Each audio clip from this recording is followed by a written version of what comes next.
a small town, and inside one house, strange things had been happening for weeks. At night, the family heard faint scratching sounds coming from the walls. Objects disappeared, moved on their own, and lights that were left on were off by morning. The Bowen family blamed it on mice, on the wind, maybe even on their imagination. But the noises grew louder, as if someone was walking inside the walls. Tina Bowen was a 15-year-old girl. One day she received a call from a boy she didn't know. "Hi, this is Danny. I go to your school. Want to go out sometime?" His voice was calm, confident. Tina agreed. But when she showed up for the date, the person waiting wasn't who she expected. His clothes were dirty, his hair tangled, his expression unsettling. Tina quickly felt uneasy and went home. But that boy, Daniel LaPlante, had already found his way into her life completely. From that day on, Tina felt like she was being watched. When she was alone, she heard whispers, footsteps from the attic above.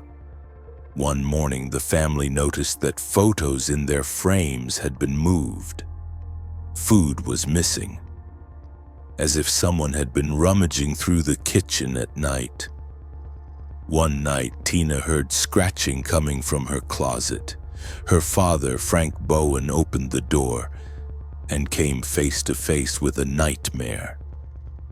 A man crawled out from inside the wall, his face smeared with ketchup and mayonnaise, holding an axe and a wrench. His hair stood on end, his eyes lifeless. That man was Daniel LaPlante. For months, maybe even years, he had been living inside the walls of the Bowen home, watching them silently by day, roaming the house at night, peering through small holes, sometimes taking their things, then putting them back. The family froze in horror. Frank slammed the door shut and pulled his daughter away. Tina jumped through the window and ran to the neighbors. When police arrived, LaPlante was gone. But inside the walls, they found something. Tunnels, crawl spaces, peepholes, and a small pillow with a blanket. Proof that someone had truly been living there. LaPlante fled. For months he hid, stealing food, money, and guns. But watching was no longer enough. December 1st, 1987, Townsend, Massachusetts, preschool teacher Priscilla Gustafson was home with her two children, Abigail, 7, and William, 5. LaPlante broke into their home. Hours later, Priscilla was found face down on her bed, covered in blood. Her two children were found drowned in separate bathtubs. The silence inside that house was now the silence of death. Police immediately suspected LaPlante. When they reached his house, he fled. A massive manhunt began. Helicopters, dogs, hundreds of officers. He evaded capture, stole a car, took a woman hostage, and vanished into the woods. And finally, he was found, hiding inside a trash bin.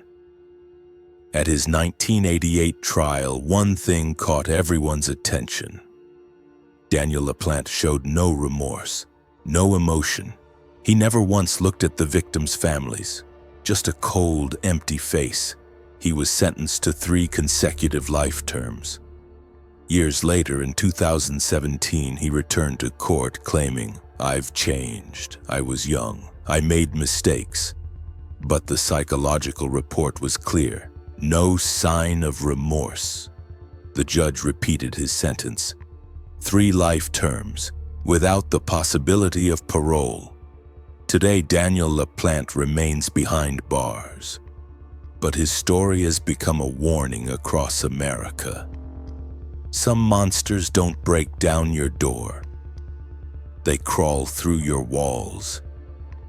And sometimes the eyes watching you are behind the wall.